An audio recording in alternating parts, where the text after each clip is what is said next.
স্বাগত। দেখছেন দিনের প্রধান খবর আর খবরের পেছনের খবর নিয়ে পর্যালোচনামূলক অনুষ্ঠান বাংলাদেশ এখন। আপনাদের সঙ্গে আছি আমি সুলতানা রহমান, আর আমার সঙ্গে আলোচনার জন্য স্টুডিওতে আছেন বিএমএর সাবেক সভাপতি ডক্টর রশিদ ই মাহবুব এবং মিডিয়া ব্যক্তিত্ব ও চিকিৎসক আব্দুল নূর তুষার। আপনাদের দুজনকেই স্বাগত জানাচ্ছি। এছাড়া আমাদের সঙ্গে সরাসরি যোগ দেবেন সিলেট জেলার সিভিল সার্জন মোহাম্মদ আজহারুল ইসলাম, আমি তাকেও স্বাগত জানাচ্ছি।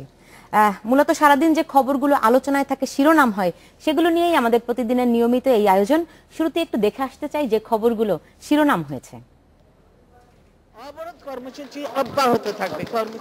চলমান রাজনৈতিক সংকট নিরসনে আলোচনা করতে নাগরিক সমাজের আহ্বানকে অবাস্তব ও অগ্রহণযোগ্য বলে মনে করেন আওয়ামী লীগের নেতা ও বাণিজ্য মন্ত্রী তোফায়েল আহমেদ। এটা অবাস্তব, অগ্রহণযোগ্য। তার কারণ হলো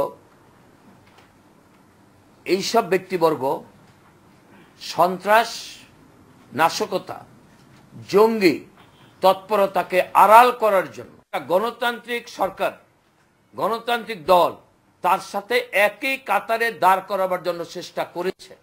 তবে বাংলাদেশ কমিউনিস্ট পার্টি সিপিবির সাবেক সভাপতি মঞ্জুরুল আহসান খান মনে করেন সংকট সমাধানে রাজনৈতিক দলগুলো ব্যর্থ হয়েছে বলেই সুশীল সমাজ আলোচনার আহ্বান জানাতে বাধ্য হয়েছে। শেখ সাহেব এবারের সংগ্রাম, স্বাধীনতা সংগ্রাম ঘোষণা করার পরেও তিনি ইয়াহিয়া খানের সাথে সংলাপ করেছিলেন।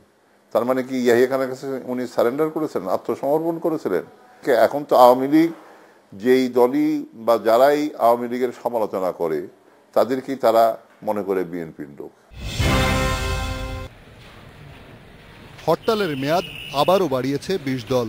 এ সপ্তাহের শুরু থেকে চলা ৭২ ঘন্টা হরতালের সময় শুক্রবার ভোর ৬টা পর্যন্ত বাড়ানোর ঘোষণা দেওয়া হয়েছে। এদিকে হরতালের পরিধি বাড়ার কারণে বৃহস্পতিবার এসএসসি ও সমমানের পরীক্ষা হবে কিনা সে বিষয়ে এখনো সিদ্ধান্ত নেয়নি শিক্ষা মন্ত্রণালয়। যারা এই হরতাল ডাকছেন তাদের মধ্যেও এই মানবিক মূল্যবোধ, এই দায়িত্ববোধটা জাগ্রত হতেও পারে যে আমাদের সমস্ত প্রজন্ম এই প্রজন্মটাকে ধ্বংস করে দিচ্ছে, যারা আগামী ২৫-৩০ বছর এই দেশ চালাবে। সেই প্রজন্ম যদি ক্ষতিগ্রস্ত হয়ে যায়, তো দেশ আর ভবিষ্যৎ কোথায় থাকলো? যার জন্য আমরা বৃহস্পতিবারের পরীক্ষাটা স্থগিত করছি না কিংবা পরিবর্তন করছি না। বাংলাদেশে চলমান সহিংসতাকে দুর্ভাগ্যজনক বলে উল্লেখ করে যে কোনো মূল্যে তা বন্ধের তাগিদ দিয়েছে ঢাকায় নিযুক্ত কানাডা ও যুক্তরাষ্ট্রের রাষ্ট্রদূত। পররাষ্ট্রমন্ত্রীর সাথে বৈঠক শেষে তারা সাংবাদিকদের একথা জানান। যেভাবে রাজনৈতিক সহিংসতা চলছে তা গণতান্ত্রিক দেশের জন্য কখনোই শুভ নয়। এটি বন্ধ করা জরুরি। এতে দেশের অর্থনৈতিক উন্নয়ন বাধাগ্রস্ত হতে পারে। প্রতিটি মানুষের রাজনৈতিক স্বাধীনতা প্রকাশ করার সুযোগ থাকে গণতান্ত্রিক দেশে। বাংলাদেশেও প্রতিটি রাজনৈতিক দলকে তাদের কথা বলার ও রাজনৈতিক অধিকার পালনের সুযোগ দেওয়া উচিত।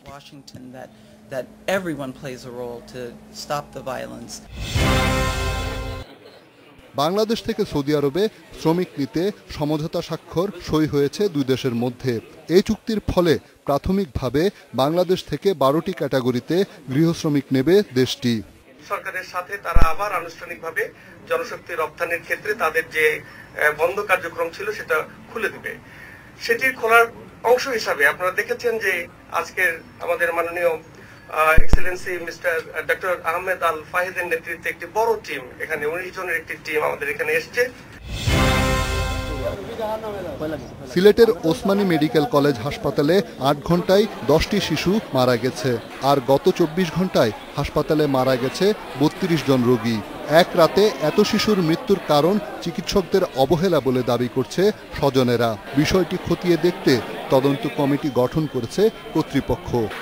যে নার্সগুলো আসলে তারা হইতে যে তারা চিকিৎসা যেগুলো করতে, তারা যার দায়িত্ব করতে এখন আর জানে না তারা। মৃত্যুর ধরন যেটা, সেটা কোনো অস্বাভাবিক ধরন নয়। প্রতিদিনই যেরকম মৃত্যু হচ্ছে সেরকমই সংখ্যাটা আমাদের কাছে অস্বাভাবিক। রিশাদ হুদা, ইন্ডিপেন্ডেন্ট নিউজ। দেখছিলেন সারাদিনের খবরগুলো। জি, গতকাল আসলে আপনার সিলেটে 32 জন মানুষ মারা গেছে, এর মধ্যে 10 জনের শিশু। এটা কি অস্বাভাবিক লাগছে জনাব মাহবুব আলম, রশিদি মাহবুব? আমি প্রথম বলবো যে আমার 50 বছর চিকিৎসক জীবনে কোনো হাসপাতালে এতগুলো রোগ ন্যাচারাল ডিজাস্টার বা ক্যাজুয়ালিটি ফ্রেমে হয়েছে আমার জানা নেই।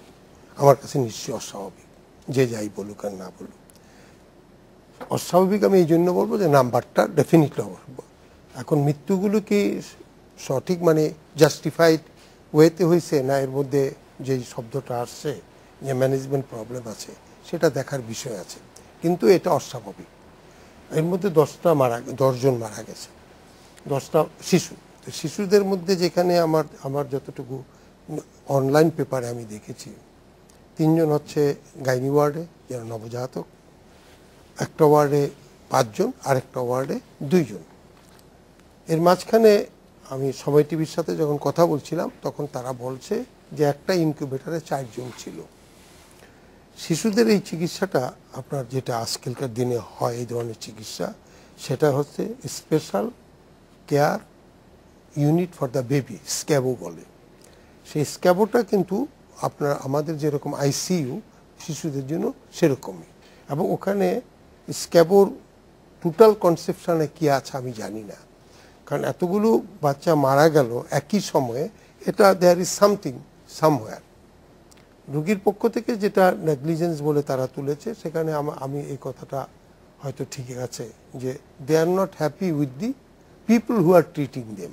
এটা কিন্তু আবার একটা ব্যাপার হতেই পারে, চাহিদা এবং ডিমান্ড অ্যান্ড সাপ্লাইয়ের মধ্যে কিছুটা সমস্যা হয়, সেই জায়গাতে পয়েন্টের একটা ব্যাপার আছে। সেকেন্ড ব্যাপার যেটা আমার কাছে মনে হচ্ছে যে কোনো মৃত্যু হাসপাতালে যখন এরকম ঘটনাগুলো ঘটে, হাসপাতাল কিন্তু একটা ফ্রেমে কাজ করে। সেটা হচ্ছে জুনিয়র যে ডাক্তার থাকে, সে যদি ওটা ম্যানেজ না করতে পারে, he has got the opportunity to seek seniors. ওই সিনিয়র যদি না পারে, দেন দে আর দ্য হাইলি স্কিল যে তাদের সাহায্য নিতে পারে। এখন তারা কি বুঝতে পেরেছিল, তারা কি এই কাজগুলো করেছিল? না করে থাকলে ডেফিনেটলি এটা কিন্তু ম্যানেজমেন্টের প্রবলেম আছে। আর সেকেন্ড হচ্ছে যে এতগুলো ডেথ যেটা হলো, আমি একটা জায়গায় বলবো যে বাংলাদেশের যে পাবলিক হাসপাতালে আছে কিনা আমার জানা নাই, প্রত্যেকটা ডেথের একটা অডিট ব্যাপার আছে। সেই অডিটটা হচ্ছে যখন রুগীটার ডেথ হয়, তখন তার ফাইলটা ক্লোজ হয়, এবং অ্যাট দি সেম টাইম একটা বডি কমিটি করা থাকে, তারা কাগজপত্রগুলো দেখে জাস্টিফাই করে যে এটার চিকিৎসা সংক্রান্তটা ঠিক ছিল, ভালোটার জন্য দরকার হয় না। এখন এই কাজগুলো কিন্তু আমাদের মেডিকেয়ার ম্যানেজমেন্টে, পার্টিকুলারলি পাবলিক সেক্টরে স্যাটিসফ্যাক্টরি লেভেলে নাই। কোথাও কোথাও হয়তো কাগজে কলমে আছে, কিন্তু স্যাটিসফ্যাক্টরি লেভেলে নাই। জি, আপনি যেমনটা বলছিলেন যে অস্বাভাবিক লাগছে, আমি আপনার কাছে একটু জাস্ট গত 7 দিনের যদি হিসাবটা দেই, যে তাহলে গত পরশু দিন, আমি সিরিয়ালি বলছি, যে গতকাল মারা গেল 32 জন, তার আগের দিন মারা গেছে 26 জন। আপনি এই 2 দিনেরটা একটু আলাদা করে নোট রাখেন, 26 জন এবং 32 জন। কিন্তু তার আগের দিন 11 জন, তার আগের দিন 15 জন, তার আগে 9 জন, তার আগে 11, 16 এবং 17। একটা 17, মানে আপনি অন অ্যান অ্যাভারেজে 15 বলতে পারেন। এবং আমার কাছে গত জানুয়ারি মাসেরও হিসাব আছে, তাতেও সেখানে আসলে অন অ্যান অ্যাভারেজে 15 জন মানে মারা গেছে। তো আসলে সেখান থেকে চট্টগ্রামের যে সিভিল সার্জন, চট্টগ্রাম ওই হাসপাতালের যে কর্তৃপক্ষ, তারা কিন্তু বলছে এটা স্বাভাবিক মৃত্যু। তাহলে কি এই যে ফিগারগুলি তাদেরই তথ্য, তাহলে কি মানে সামঞ্জস্য হলো জনাব আব্দুল নূর তুষার? এটা আসলে রশিদ মাহবুব স্যার যেটা বললেন, যে হসপিটাল ম্যানেজমেন্ট সিস্টেমের একটি বড় বিষয় হচ্ছে হসপিটাল অডিট, এবং হসপিটাল অডিট এটি একটি নিয়মিত বিষয়। এটি আমাদের পাবলিক হাসপাতাল, অর্থাৎ সরকারি ব্যয়ে যে হাসপাতালগুলি চলে, সেখানে খুবই দুর্বল। এই অডিট দেখেন, আমরা চিকিৎসা নিয়ে কিন্তু সাধারণ মানুষ, আমরা কিন্তু আমাদের কোনো ধারণাই থাকে না, আমাদেরকে ডাক্তারের উপর আসলে নির্ভর করতে হয়, তাই না? আপনি যদি একটু আমার জন্য একটু বোঝার জন্য, এই অডিট, যে অডিটের কথা আপনি বলছেন, সেই অডিট কি ডেইলি বেসিসে হয় নাকি? না, এটি নিয়মিত প্রক্রিয়ার অংশ। হসপিটালের অনেকগুলি অংশ থাকে। হসপিটাল কিন্তু আসলে একটা হোটেল যেখানে চিকিৎসা হয়, এবং হোটেলে যেমন আপনার অ্যাটেন্ডেন্টরা থাকে, সেরকম হসপিটালে ডাক্তার থাকে, নার্স থাকে। কিন্তু হসপিটাল কিন্তু একই সঙ্গে রোগীকে রাখে, খাওয়ায়, বেড দেয়, রোগীর আত্মীয় স্বজনরা আসে যায়, সেটাকে পরিষ্কার রাখে, সেখানে বাথরুম আছে, সেখানে অ্যাম্বুলেন্স আছে, সেখানে ইলেকট্রিক্যাল সাপ্লাই আছে। অর্থাৎ হসপিটাল হচ্ছে এমন একটা জায়গা যেখানে সব ধরনের সুবিধাদির সঙ্গে চিকিৎসার সুবিধাও আছে। এখন এই বিষয়গুলোকে নিয়মিত অডিট করতে হয়। যেমন হসপিটালের রান্নাঘর, এটারও কিন্তু অডিট আছে। হসপিটালের যে স্টোর, সেটার অডিট আছে। নার্সিং সিস্টেমের অডিট আছে, হসপিটালের যে ইমার্জেন্সি ওয়ার্ড সেটার অডিট আছে, ক্যাজুয়ালিটি ওয়ার্ডের অডিট আছে। সেই রকম মৃত্যু এবং জন্মেরও হিসাব হসপিটাল রাখে।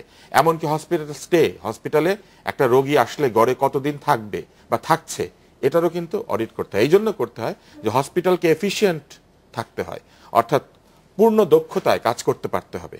এই পূর্ণ দক্ষতায় যদি হসপিটাল না চলে, সম্ভবত গত সপ্তাহে কিংবা আপনি যে সংখ্যাগুলি বলেছেন এটা অস্বাভাবিক।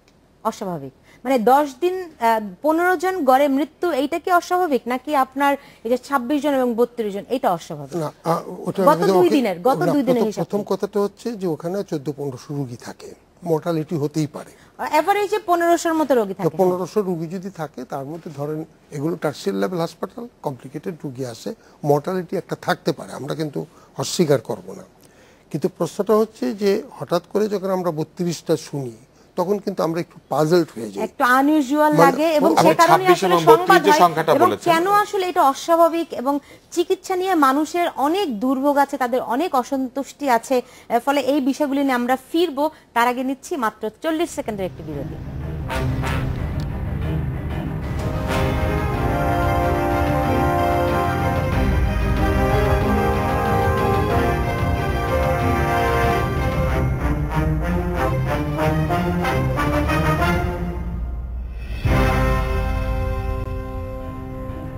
বিরতির পর ফিরে এলাম, দেখছেন বাংলাদেশ এখন। গত 10-15 দিন আগে, মানে 15 দিন হবে না, সম্ভবত 10 দিন হবে আগে, ঢাকা মেডিকেলে একটি নবজাতক, তাকে মৃত ভেবে তাকে মর্গে পাঠিয়ে দেওয়া হয়েছিল, কিন্তু যখন দাফন করতে যাওয়া হলো তখন দেখা গেল শিশুটি জীবিত আছে। এই যে এই ধরনের বিষয়গুলি কি অডিটে আসে? না, এটা কিন্তু আবার একটু অন্যরকমের, আপনি দুটো এক রকমের ব্যাপার না। নবজাতকের শিশুটার ডেথটা যেটা মানে ওরা কোয়ালিফাই করে নি, কারণ আমাদের এখানে ডেথের যেটা আমরা যেটা দেখি মর্টালিটিটা আমরা কোয়ালিফাই করি ইফ হার্ট স্টপস, শব্দটা এইভাবে চলে আসে। কিন্তু হার্টের স্টপটা কিন্তু আবার একটা আছে, হার্ট যদি খুব ফাস্ট মুভ করে তাহলে কিন্তু আপনার ওকে ডিটেক্ট করা যায় না, এবং সেটা যদি আপনি কশাসলি না করে, কারণ ডেথেরও ডেফিনেশন নিয়ে গণ্ডগোল আছে। আমাদের ইস্টার্ন মানে গ্লোবে যেটা আমরা বলি সেটা হচ্ছে হার্ট বন্ধ হইলে ডেথ, কিন্তু এরপরও কিন্তু আনুষঙ্গিক অনেকগুলো জিনিস থাকে, তার নিউরোলজিক্যাল ডেথ হয়েছে কিনা সেটা কিন্তু আমাদের অ্যাসেসমেন্ট হয় না। সুতরাং এটা একটা হতে পারে নেগলিজেন্সের, আরেকটা হতে পারে আনডিটেক্টেবল, মানে ও ডিটেক্টই করতে পারে নাই যে এটা মরে নাই। সুতরাং এইখানে কিন্তু এই ধরনের এটা আনইউজুয়াল না, আমাদের ডাক্তারি লিটারেচার এরকম অনেক আছে। সুতরাং কিন্তু দে মাস্ট বি কশাস।